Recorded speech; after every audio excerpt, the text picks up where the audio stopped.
Now listen to this. This is mind-boggling. This is just too much.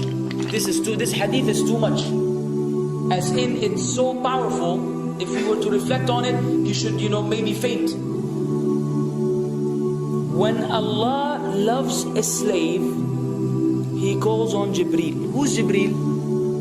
You know who Jibreel is? The greatest of the malaika, as far as Ahl Sunnah wal Jama'ah. The one whom when the Prophet ﷺ saw, he fainted alayhi salatu wasalam, because of his wings had covered the horizon. Jibreel, the angel who's responsible for the most virtuous thing, which is conveying the revelation from Allah to the messengers of Allah. Jibreel, and what do you know about Jibreel?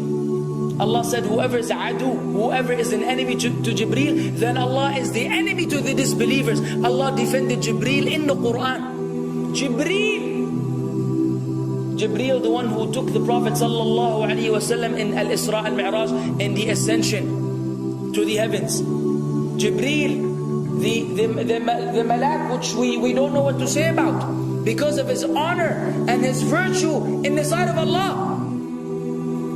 Allah will call on him to share with him the love which He has for you. Allah doesn't need to do this. He could not do this, but Allah likes to do this, so He does it. He says, I love Fulan. Now I want you to think that Fulan is you. Whatever your name is, Ahmad, Mayroub, whatever your name is. Imagine Allah above the heavens, above the throne, in His greatness and His majesty, which is beyond our human comprehension, calls out to Jibreel to inform him that He loves you. And then only that, فَأَحِبَّهُ, then He commands Jibreel to love you also. So Jibreel now loves you. Allah and Jibreel love you. But it doesn't end there. Jibreel then will call upon the inhabitants of the sama. Who are they? All the malaika. How many? We can't even count. Trillions and trillions of malaika which Allah created beyond our, again, human comprehension. All of them are commanded simultaneously to love you. First Jibreel says, Allah loves Fulan, so now you have to love him. Then all of the angels in the heavens love you. Then Allah will place acceptance for you on earth. So people will love you. Not everyone. You may be saying, why do I have enemies? People who love the Sunnah will love you. The people who love Allah and His Messenger will love you. The people who are upon the correct aqidah and methodology will love you. Other people may hate you because of a problem in them, not because of a problem in you. Because you may say, well, this fasiq, this evil, disobedient person doesn't love me. Don't expect him to love you. He loves people like himself. Who will love you? Righteous people. Righteous people. They don't know why. They don't even know why. You've never even given them $1 or a riyal or a pound. You've never done anything for them. Maybe you scream at them. Maybe you do other things. It's Allah. Why? Because Allah had loved you first, then Jibreel had loved you first, then the malaika loved you afterwards, then Allah put acceptance for you on earth, so people have no choice but to love you. We ask Allah to make us among them. Now what better than that? What else do you want? What else do you want? What? If you're a person whom Allah loves, in every movement you go, you do, you pray, you sleep, whatever you do, you are among those whom Allah loves and Jibreel loves and the angel loves. What else do you want, ya akhi?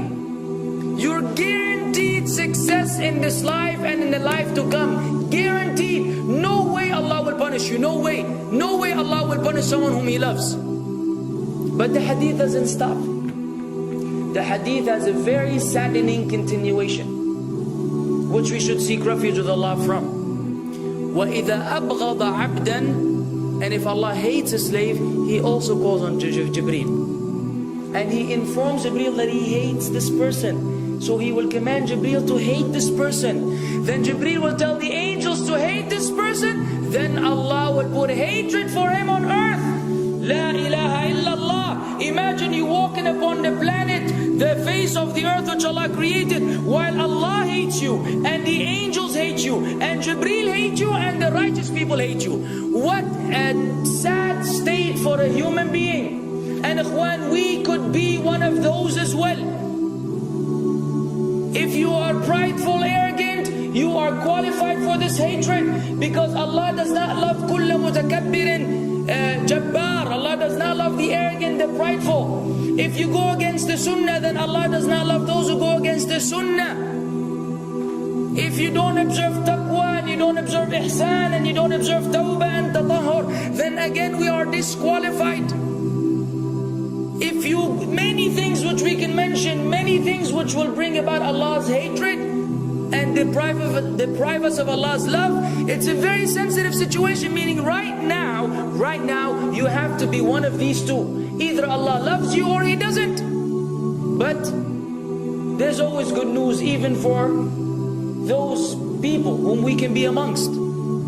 It's not too late because you're alive. It's not too late because it's Ramadan. It's not too late because you're breathing. Even if you led a life of someone who had attained Allah's hatred, if you were to return to Allah, then Allah will love you and be happier. He will be so happy with your tawbah than a man who lost his mount in the desert. Upon it was his food and his drink, and then he waited under a tree for death, and all of a sudden he opened his eyes and he sees his camel or his horse or whatever that was right in front of him, and he gets so happy. He said, Allahumma anta abdi wa ana rabbuka. Oh Allah, you are my slave and I am your Lord. Kufr. He said a statement of kufr, but the Prophet ﷺ said, أخطأ من شدة الفرح. He made a mistake because he's so happy.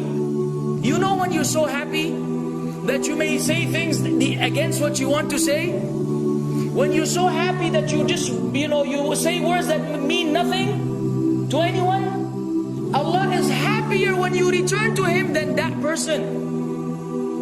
What else do we want? For how long are we going to stay away from Allah?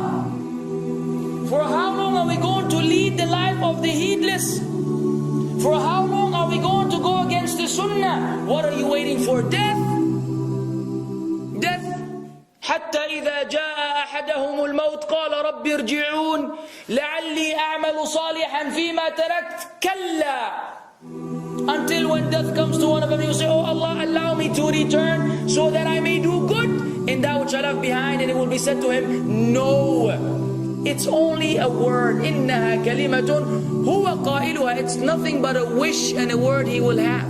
It will not be fulfilled. Let us not wait for death, ya akhwan. If each one of us here, by Allah, if each one of us here acted upon the sunnah, lived according to the sunnah, and invited people to the sunnah, and enjoyed what is good, and forbade what is evil, wallah, we will make a major change in the city in which we live. And if Muslims hearing this all over the world had that same attitude, then we will change the condition of the whole ummah. So no enemy can come and play games with us. We will squash them, all of them. Because Allah will defend. إِن تَنْصُرُ اللَّهِ يَنْصُرْكُمْ وَيُثَبِّتْ أَقْدَامَكُمْ. If you aid Allah's deen, Allah will aid you and will keep your feet firm. But we don't even live according to the sunnah, let alone be given victory over the enemies. So we're being humiliated in everywhere we go in the world. So let us make that change. Now that Ramadan is here, now that you've been given this sudden inclination towards good, if we don't succeed, if we don't take advantage of this month, wallahi, we are losers.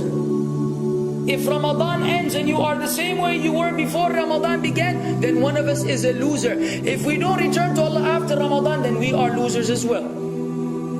So tonight, bi'idhnillah, always on our mind, attaining Allah's love, acquiring Allah's love, fetching for the sunnah, and acting upon it whenever we're able to do so.